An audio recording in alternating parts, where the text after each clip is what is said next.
buenos días. ¿Verdad? Vamos a hablar sobre la hipertensión arterial.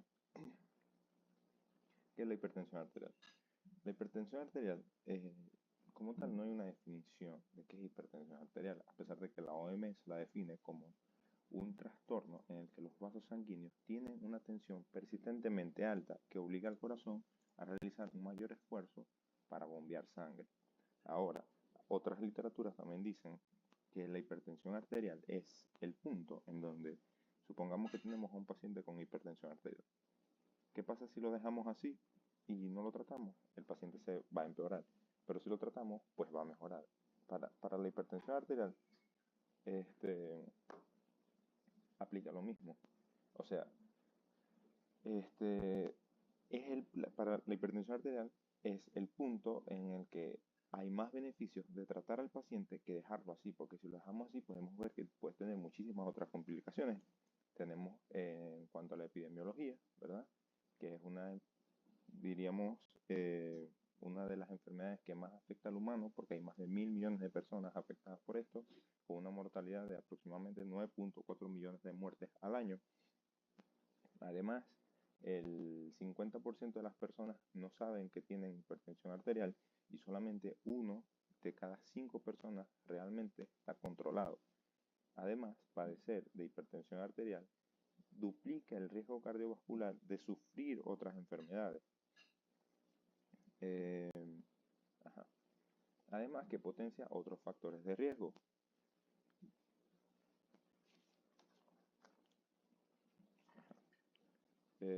Por ejemplo, te da 2 veces más probabilidades de que padezcáis enfermedades cardiovasculares como cardiopatía coronaria o insuficiencia cardíaca, por ejemplo. Además, la hipertensión arterial rara vez viene sola, siempre está acompañada que si de obesidad, de diabetes o de lipidemia o de tabaquismo. Y todo eso incrementa la carga total de factores de riesgo para otras patologías. Ajá. ¿Qué sucede? La clasificación de la hipertensión arterial. ¿Qué es lo que pasa con la hipertensión arterial? Que realmente la óptimo sería 120 sobre 80. Vamos a hablar de dos clasificaciones, la europea, ¿verdad? La europea y la americana. La profesora explicó en clase que la americana es la que más se adapta a nosotros por el mismo estilo de vida que presentan los americanos. Pero ¿qué pasa también con la hipertensión arterial? Que realmente no hay un punto específico en donde se sepa que a partir de que a partir de ahí hace daño. ¿Por qué? Porque realmente hay daños incluso en valores que si 115 sobre 75, por ejemplo, ya ahí, desde ahí, se empieza a ver un daño en lo que sería la vasculatura, ¿verdad? Entonces, ¿qué es lo que pasa? Tenemos las dos clasificaciones, la europea y la americana. Nos guiamos por la AHA, la AHA de la clasificación americana. Para la AHA, lo normal es que la presión arterial esté sobre 120 sobre 80, menores de ahí. Para la AHA ya es una presión elevada entre 120 y 129 y menos de 80. Y para la hipertensión arterial etapa 1, ya para ellos 130 sobre 80 y a partir de más de ahí es hipertensión arterial. Entonces ya 140 sobre 190 es hipertensión tipo 2 y ya una crisis hipertensiva es 180 sobre 120 milímetros de mercurio, ¿verdad?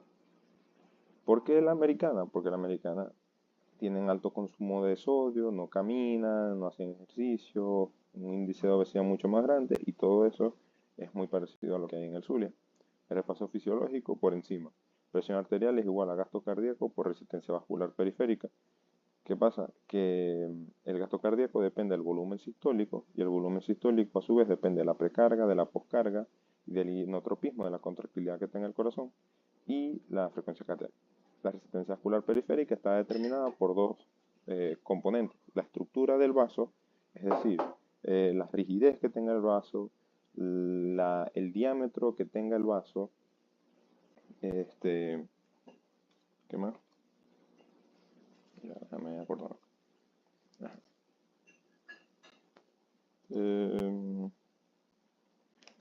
ajá, la elasticidad, todo eso. Y la función vascular, pues si la vasculatura responde a vasodilatación o a vasoconstricción. Entonces, llegamos a los factores de riesgo modificables. En cuanto a los factores de riesgo modificables, nosotros tenemos, ¿verdad? Que primero vamos a comenzar por la obesidad. ¿Qué pasa con la obesidad? No está aquí la obesidad. ¿Qué pasa con la obesidad? En la obesidad nosotros vamos a tener un acúmulo de adipocitos, de grasa blanca, ¿verdad? La grasa es proinflamatoria. Además, es una fábrica constante de angiotensinógenos.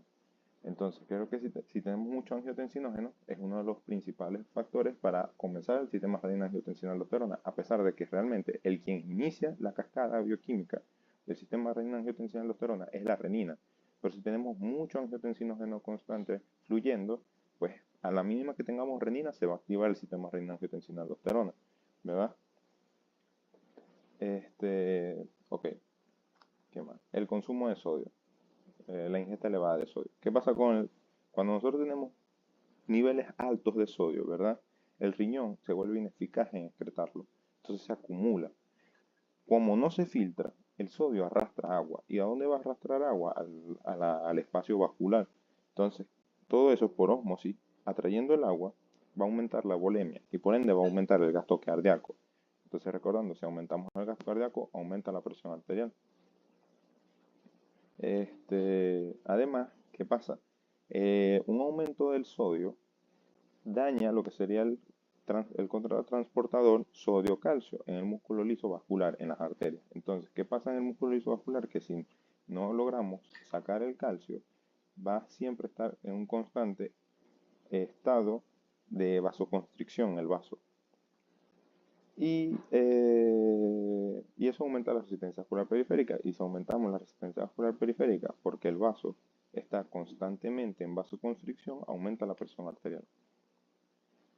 El potasio. ¿Qué pasa con el déficit de potasio? Que el potasio de la dieta normalmente es natriurético. Entonces, si tenemos un déficit de potasio, también se vuelve ineficaz el cuerpo en excretar lo que sería el sodio. El potasio es un natriurético, entonces, un natriurético dietético, por decirlo así, porque viene de la dieta. Además, si no tenemos potasio, no se estimula la bomba sodio-potasio. Ajá. ¿Qué más? El sedentarismo, porque normalmente, si nosotros hacemos ejercicio o todo eso, ¿qué pasa con el flujo? Que normalmente el flujo es laminar, y ese flujo laminar roza las paredes, y ese estímulo del roce de las paredes de los vasos produce óxido nítrico. Entonces, ¿qué es lo que pasa con el flujo laminar? Que si nosotros no tenemos ese flujo laminar y no tenemos ese estímulo de, ¿cómo se llama? Si no tenemos ese estímulo del ejercicio y ese roce, no se produce óxido nítrico. Entonces, a la larga, si dejamos de hacer ejercicio, también la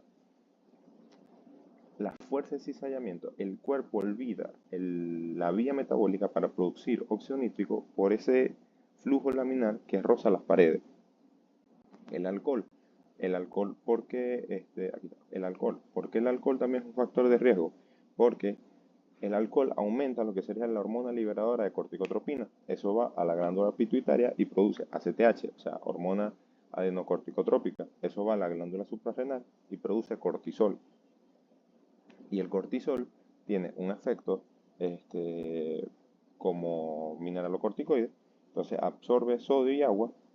Además, el alcohol aumenta lo que sería el sistema nervioso simpático, y si aumentamos el simpático hay más liberación de catecolaminas, que son noradrenalina y adrenalina, y además el alcohol entorpece la vasodilatación.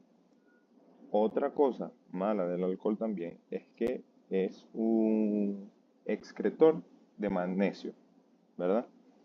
Como excreta magnesio, el cuerpo, al no tener magnesio, ¿qué es lo que pasa con el magnesio? Que es un cofactor para bombas ATPasa, Entonces, por ejemplo, se daña lo que sería la bomba sodio-potasio, pero también se va a dañar la bomba cerca, que es una bomba que ¿qué es lo que hace? Atrae al retículo sarcoplásmico el calcio y lo guarda en una cajita en el retículo sarcoplásmico. Lo guarda. Entonces, si se daña esa vía para guardar el calcio, no se guarda el calcio. Entonces se mantiene un efecto de constricción constante. Ya va.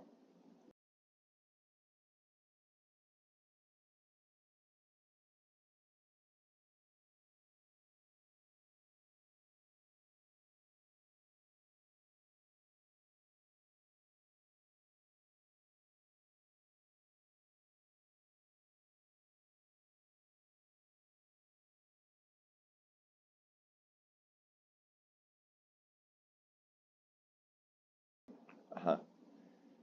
Además que el alcohol altera la sensibilidad de los receptores y vuelve más sensible al efecto de las catecolaminas a la vasculatura. Entonces, lo vuelve más sensible y ya de por sí aumenta el simpático y lo vuelve más sensible a las catecolaminas. Esto es un efecto vasoconstrictor total. El tabaquismo, obviamente el tabaquismo, porque primero hace un efecto parecido como el que hace la diabetes al producir la glicación de proteínas por las AGE o los productos de glicación avanzada, produce radicales libres,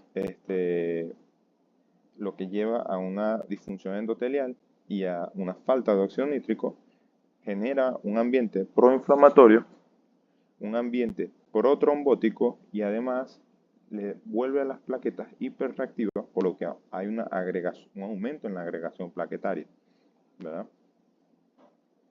El estrés, ¿por qué el estrés? Porque una activación del sistema nervioso simpático constante, ¿verdad? Altera lo que sería la producción de cortisol y la aumenta. Entonces, el cortisol aumenta la retención de sodio y además sensibiliza también los receptores vasculares a las catecolaminas.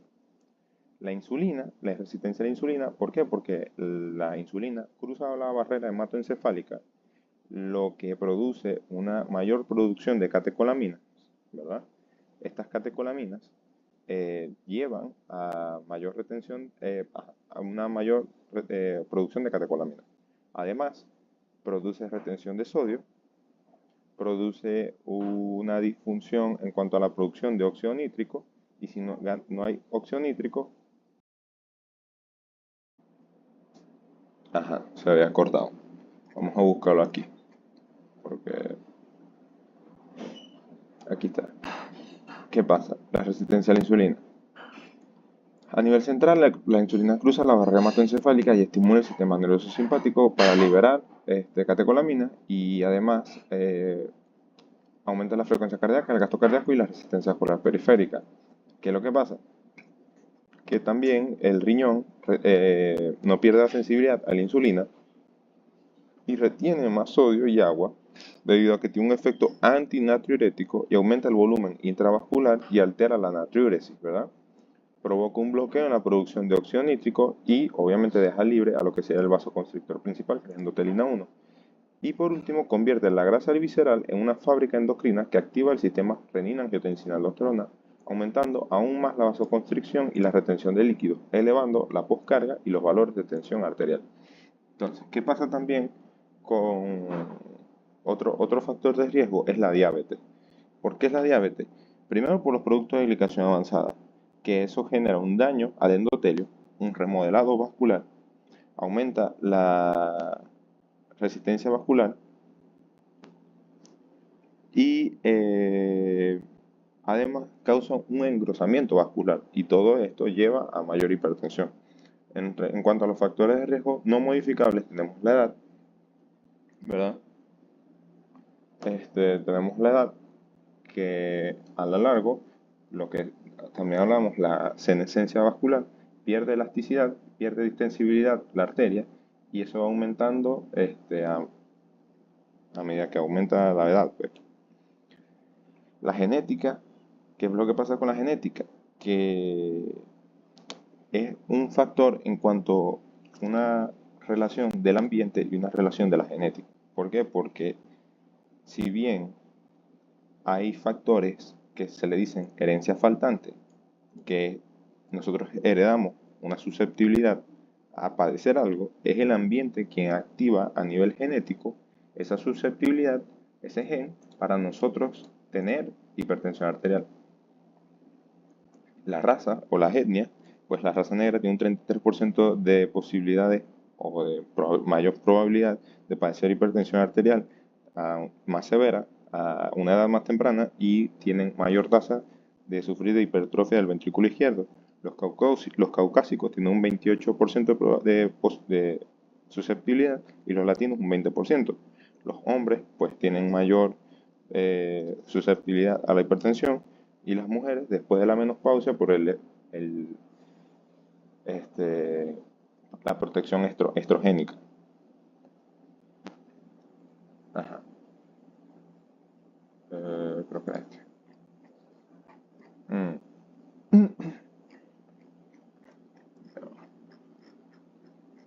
Porque esta parte no me la acuerdo bien. Ajá. Nosotros tenemos aquí la disfunción endotelial. En cuanto a la fisiopatología, entramos en lo que sería la disfunción endotelial. ¿Qué es lo que pasa con la disfunción endotelial? Que la hipertensión, ¿verdad? Altera la homeostasis vascular y además esa fuerza que ejerce la presión contra los vasos daña lo que sería el contacto celular adecuado. Entonces, además hay una disminución en los factores vasodilatadores que tienen propiedades antitrombogénicas, como el óxido nítrico. Este inhibe la proliferación celular y la apoptosis, pero sin esto aumenta la proliferación celular.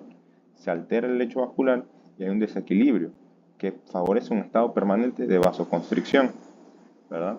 La respuesta inflamatoria y un incremento patológico es la permeabilidad vascular. Y si nosotros aumentamos la permeabilidad vascular, pues obviamente se pierden esas uniones intercelulares y van a pasar más,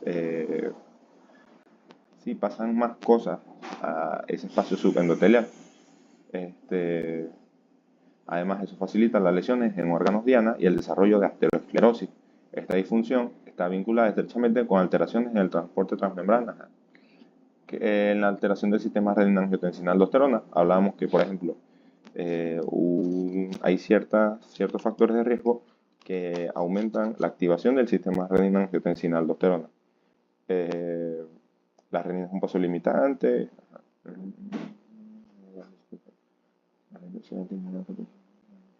Ok, esto es importante. ¿Qué es lo que pasa? Que si nosotros activamos el sistema renina-angiotensina-aldosterona, obviamente tenemos ciertos efectos que van a acusar la angiotensina a nivel renal, pero también tenemos un efecto de la angiotensina 2 que es liberador de aldosterona. Y la aldosterona es un excretor de potasio, pero también a, promueve la reabsorción de sodio y agua. Y esto aumenta la volemia, porque fuerza la retención de sodio y de agua en el túbulo contorneado distal y incrementa la volemia. ¿Qué es lo que pasa también? Que la enzima convertidora de angiotensina también inactiva la bradicidina y la bradicidina es un vasodilatador, entonces hay aún más vasoconstricción. En cuanto a la hiperactividad del sistema nervioso simpático, ¿qué pasa? El sistema nervioso simpático activa dos receptores, los beta 1 en el miocardio y los alfa 1 en lo que sería la vasculatura. Los beta 1 en el miocardio aumentan la frecuencia cardíaca y la contractilidad cardíaca, ¿verdad?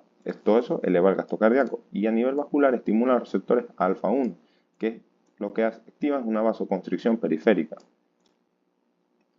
La estimulación simpática a su vez activa también lo que serían las células juxtaglomerulares, donde se libera renina y promueve una liberación de renina y una vasoconstricción mediante el sistema renina-angiotensina-aldosterona.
Entonces, en cuanto... ya, vamos a hacer esto, vamos a hacer esto.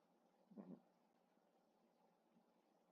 En cuanto a lo que serían mecanismos vasculares, en la fisiopatología tenemos que lo que sería el estrés hemodinámico y efectos celulares mediados por la angiotensina, por ejemplo, estimula hipertrofia y proliferación de células musculares lisas en la capa media y todo eso va a llevar a una formación de placas de ateroma. Además, a medida que la enfermedad va avanzando y se hace más potente la proliferación y la remodelación de la matriz, eso va a ir estrechando lo que será la luz de la arteria y reduce además la distensibilidad de la vasculatura. Todo eso endurece y hace que lleve una senescencia vascular y se pierda la elasticidad, elevando lo que sería la resistencia vascular periférica, aumentando la poscarga y el trabajo que tiene que hacer el ventrículo para vencer a la aorta, llevando a una hipertrofia al ventrículo izquierdo. En cuanto al estrés oxidativo, el estrés oxidativo va a estar mediado por el sistema renina-angiotensina-aldosterona, porque la angiotensina estimula la NADPH en la pared vascular y eso genera especies reactivas de oxígeno como el radical superóxido y el peróxido de hidrógeno. Todos esos radicales libres lo que van a hacer es vencer, por decirlo así, la cantidad de óxido nítrico que hay, porque el óxido nítrico es un antioxidante y todos estos radicales libres son oxidantes. Entonces, como hay más oxidantes que antioxidantes, eh, baja la disponibilidad de óxido nítrico y aumenta lo que sería la proliferación descontrolada de células del músculo liso, porque el óxido nítrico es antiproliferativo también. Este, ajá. Los tipos de hipertensión. En cuanto a la hipertensión, tenemos dos tipos: hipertensión primaria e hipertensión secundaria. La hipertensión primaria es el 90 al 95% de los casos y es de origen... ajá. Eh, ok, la hipertensión primaria es el 90 al 95% de los casos y es de origen multifactorial, porque puede ser genético, pero también pueden ser por factores ambientales y los dos convergen para causar la hipertensión primaria. Pero surge por la combinación de predisposición genética y malos ámbitos ambientales. ¿Qué es lo clave aquí? Que hay un engrosamiento gradual de las arterias que va elevando crónicamente la resistencia vascular. En cambio, la hipertensión arterial secundaria, que es el 5 al 10% de los casos, es provocado por una enfermedad anatómica o sistémica que es curable y al curarse se cura también la hipertensión arterial. Lo importante es saber que en quién hay que sospechar una hipertensión arterial secundaria. En personas menores de 30 años que refieran hipertensión arterial sin factores metabólicos, aparición súbita, una persona con aparición súbita de hipertensión arterial en adultos de mediana edad, pero también en personas que se resistan al tratamiento médico, es decir, que a pesar de un triple esquema antihipertensivo y con un diurético, sigan teniendo hipertensión arterial. Entonces, ¿cuáles son las causas de hipertensión arterial secundaria? La primera es la hipertensión arterial renovascular, que está causado por una estenosis bilateral de lo que sería la arteria renal, lo que disminuye la perfusión renal, llevando a una activación masiva del sistema renina-angiotensina-aldosterona. El hallazgo aquí es un soplo a la auscultación, un soplo abdominal periumbilical o en los flancos. Además, hay un deterioro de lo que sería la función renal al utilizar inhibidores de la enzima convertidora de angiotensina. En cuanto a la poliquistosis renal, es una enfermedad autosómica dominante en donde hay un crecimiento de quistes que comprimen los vasos sanguíneos intrarrenales que llevan a una isquemia local y estimulan la liberación de renina también. Aquí podemos evidenciar lo que sería hematuria y un dolor en los flancos. Y la hematuria está causada porque los quistes se rompen y sangran. En el feocromocitoma, que es un tumor neuroendocrino en las células cromafines de la médula suprarrenal, que llevan a una estimulación de la liberación de catecolaminas, noradrenalina y adrenalina, que van a causar una crisis paroxística o una crisis abrupta de hipertensión arterial, y el paciente va a presentar cefalea pulsátil, sudoración profusa y taquicardia. Además, un método diagnóstico del feocromocitoma es la medición del ácido vanilil mandélico en orina. En cuanto al síndrome de Cushing, tenemos que es por una producción patológica de glucocorticoides, es decir, del cortisol. El cortisol se une a receptores mineralocorticoides y va a tener un efecto de absorción de sodio y de agua. El paciente va además a presentar obesidad centrípeta, facies de luna llena, jiba de búfalo, estrías rojas violáceas características y además se puede medir o diagnosticar mediante el cortisol libre en orina. El hiperaldosteronismo, pues es un aumento en la secreción autónoma de aldosterona por parte de lo que serían las glándulas suprarrenales. Entonces, ¿qué pasa? Eh, Hay una hiperfiltración glomerular y albuminemia. Aumenta lo que sería la retención de sodio y de agua, pero aumenta también la expresión de potasio. Y los síntomas en el hiperaldosteronismo van a estar causados por esa hipocalemia, con K, hipocalemia de potasio, y por la alcalosis metabólica.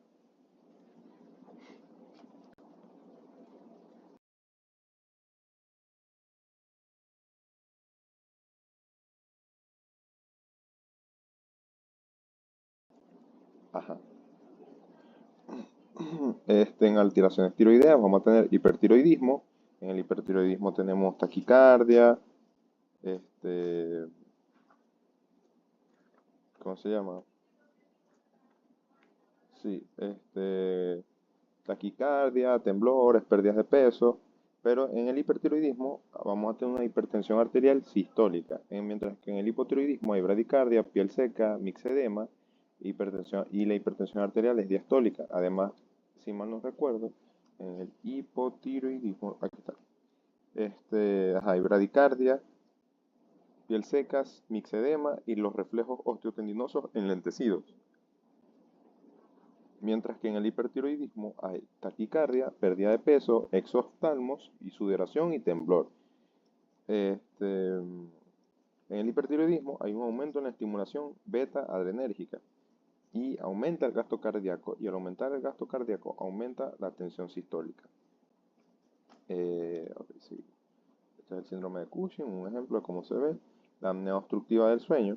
¿Qué es lo que pasa con la apnea obstructiva del sueño? Que como hay una obliteración de la vía aérea durante el sueño, ¿verdad? Eso va a causar hipoxia. Entonces, como hay hipoxia y aumenta el CO2, se activa el sistema nervioso simpático. Eso frecuente es en adultos de la mediana edad, obesos, X. Si vemos que la persona tiene cansancio durante el día, ronca mucho y tiene pausas apnéicas durante el sueño, pues la presión arterial al dormir va a estar aumentada y va a tener taquicardia, probablemente también tenga taquicardia en la noche, y todo esto va a llevar a mayor hipertensión arterial, porque vamos a ver ahorita, la tensión arterial durante el sueño tiene que disminuir de 10 a 20%. La coartación aórtica, ya, la coartación aórtica, que es un estrechamiento. La profesora dice que puede ser en varias partes, pero yo lo tenía que es un estrechamiento de la aorta distal al origen de lo que sería la arteria subclavia, ¿verdad? Entonces, el cuerpo va a detectar una hipoperfusión, y como el cuerpo detecta una hipoperfusión, porque hay una estenosis, por decirlo así, eso va a activar el sistema renina-angiotensina-aldosterona. Pero también va a haber una asimetría, o sea, va a haber un retraso radiofemoral, pulsos femorales débiles o retrasados. En los miembros superiores va a haber una presión arterial, mientras que en los miembros inferiores va a haber otra presión arterial distinta. Eh, ¿Qué más? El síndrome de Gordon, que es un pseudo hipoaldosteronismo tipo 2, que lo que va a llevar es una sobreactividad del contraportador sodio-cloro, y eso causa hiperpotasemia y filtración glomerular. La filtración glomerular va a estar normal, pero va a haber una hipertensión arterial por retención volumétrica. La preeclampsia, que ¿cómo se llama? Ajá. Hipertensión arterial después del segundo trimestre de embarazo. Entonces eso lleva a una isquemia placentaria y una disfunción endotelial.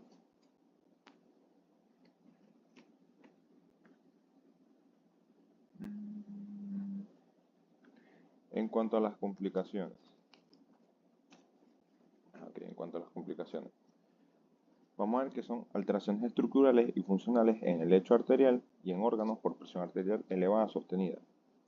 En cuanto a las cardiopatías hipertensivas, tenemos que son la causa más común de muerte en pacientes hipertensos, y tenemos hipertrofia del ventrículo izquierdo, porque cuando hay una presión arterial alta sostenida, en lo que hemos visto, tiene que haber más poscarga, el corazón se hipertrofia, aumenta el grosor parietal, y todo esto lleva a que si aumenta el grosor parietal, hay un bajo llenado diastólico, en la insuficiencia cardíaca vimos que puede llevar a edema agudo de pulmón, edema sistémico, todo eso. La cardiopatía isquémica y las arritmias por una arteriosclerosis, por lesión del endotelio, y las arritmias porque las cicatrices que se forman de colágeno en las paredes impiden el paso eléctrico normal de la conducción eléctrica. En cuanto a lo que serían las complicaciones cerebrales, vemos que a nivel cerebral tenemos arterias de pequeño calibre que son muy vulnerables a las presiones arteriales. Entonces tenemos accidentes cerebrovasculares. La hipertensión arterial no tratada es el primer factor de riesgo para eventos isquémicos o hemorrágicos.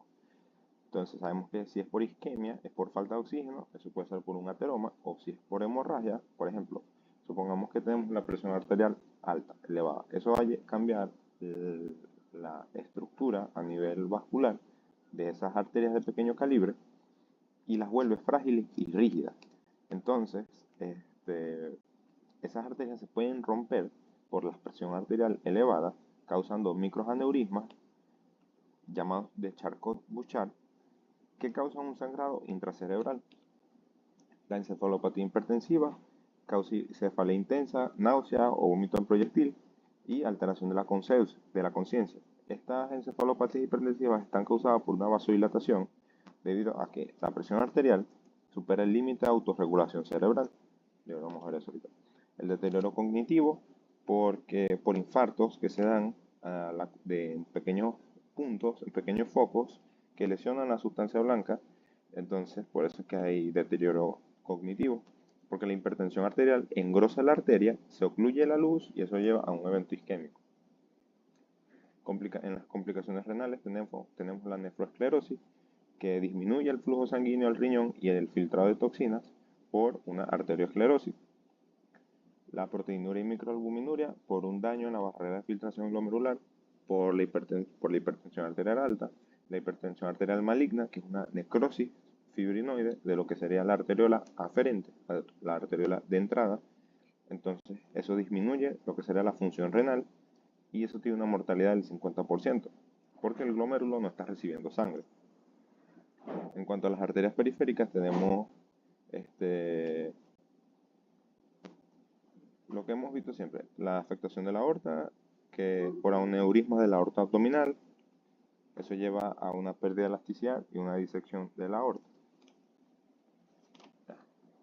El fondo de ojo, que también es una de las complicaciones, vemos que se clasifica por la clasificación de Kidd, Wagner, Barker. Es una retinopatía hipertensiva en donde vemos 4 estadios. El primero, hay un estrechamiento de la arteriola por vasoespasmo y se van a ver como hilos de cobre. ¿Qué es lo que pasa? Que la arteria se va haciendo más grande y va empujando la vena. En el estadio 2 ya vemos que la esclerosis, hay mayor estrechamiento y ahora se ven como hilos de plata y la relación sigue cambiando. A la relación arteriovenular ahora es 1:3. Por aquí ya empezamos a ver lo que sería el signo de Gone, que es un cruce arteriovenoso patológico en donde se comprime la vena. Después vemos un daño en el estadio 3, un daño endotelial severo, en donde hay una ruptura de la hematorretiniana y vamos a ver hemorragias retinianas en llamas o puntiformes y exudados. Ya en el estadio 4 es todos estos hallazgos anteriores, pero además edema de papila, que es una emergencia médica porque hay un borramiento de los bordes del disco óptico. del disco óptico. Eso va a reflejar hipertensión endocraniana y daño isquémico severo a nivel de lo que sería el lecho microvascular, porque eso sería una extensión del sistema nervioso central. Entonces, aquí tenemos dos clasificaciones para crisis hipertensiva.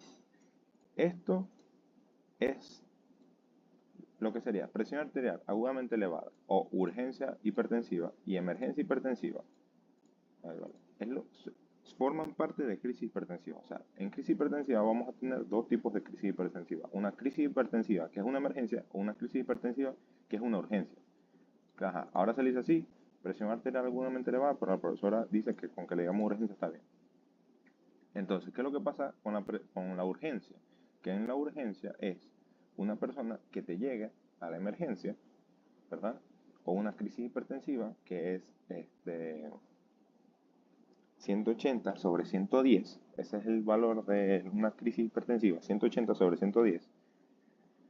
Pero que no presenta síntomas y que no hay evidencia de un daño agudo a un órgano diana. Eso permite un tratamiento gradual, ambulatorio, en su casa, normal. Y no hay que bajar la presión arterial de manera brusca. En cambio, cuando es una emergencia, hay una elevación de la tensión arterial, de los valores tensionales, pero que además hay una disfunción progresiva de un órgano diana y tiene cuadro clínico y requiere una reducción inmediata de la presión arterial para prevenir un daño irreversible o la muerte a ese paciente. ¿Cómo diagnosticamos nosotros hipertensión arterial? Se debe medir en 2 días distintos los valores tensionales y la presión arterial sistólica tiene que estar por encima de 140 sobre 90 milímetros de mercurio en ambas ocasiones. Ahí decimos que es hipertensión arterial y lo confirmamos mediante mediciones repetitivas. Hay que hacer una anamnesis, los hábitos, los fármacos, todo eso. ¿Qué es lo que pasa? Nosotros le medimos en la consulta al paciente, tienen que cumplir todos estos criterios, por decirlo así, para que sea una buena toma de tensión arterial. Pero además tenemos otros métodos, el AMPA, que es una automedida de la presión arterial y tiene una mejor correlación con morbimortalidad. ¿Por qué? Y lesión a órgano diana mediada por hipertensión, porque la persona está en su casa tranquila y cuando se toma esa tensión arterial, pues se supone que es el momento en el que está más tranquilo. Y cuando está normal es cuando se dice que está por debajo de 135 sobre 85 milímetros de mercurio. Ahora, si es un mapa, que es un monitoreo ambulatorio de la presión arterial en 24 horas, para que sea hipertensión arterial, en promedio tiene que estar 130 sobre 80 milímetros de mercurio. En la noche, mayor a 135 sobre 85, en el día 135 sobre 85 y en la noche 120 sobre 70. Todo esto indica que es hipertensión arterial. Durante el día, y cuando dormimos, debe de haber un descenso normal de la presión arterial de 10 a 20% de los valores. Si no baja o si más bien sube, eso es un riesgo cardiovascular. También tenemos ciertos fenómenos clínicos que vamos a conseguir, que es una persona normotensa, una persona hipertensa sostenida, una persona con hipertensión arterial de bata blanca o hipertensión arterial enmascarada. Si es un normotenso, la presión arterial es normal en la consulta y afuera de la consulta. Si es hipertenso sostenido, es que está elevado afuera de la consulta y en la consulta. Si es de bata blanca, es que la presión arterial está elevada en la consulta, pero en su casa está normal. O durante un monitoreo ambulatorio o un monitoreo, una automedida de la presión arterial, está normal. Pero eso predice hipertensión arterial a futuro. Porque igualmente tiene daño o va causando daño la hipertensión arterial. Y una hipertensión arterial enmascarada que está normal en la consulta, pero la presión arterial está elevada fuera de la consulta y tiene una prevalencia de sufrir hipertensión arterial o de que suceda en un 15 a un 20% de los pacientes. Ajá, ya va. Ya va.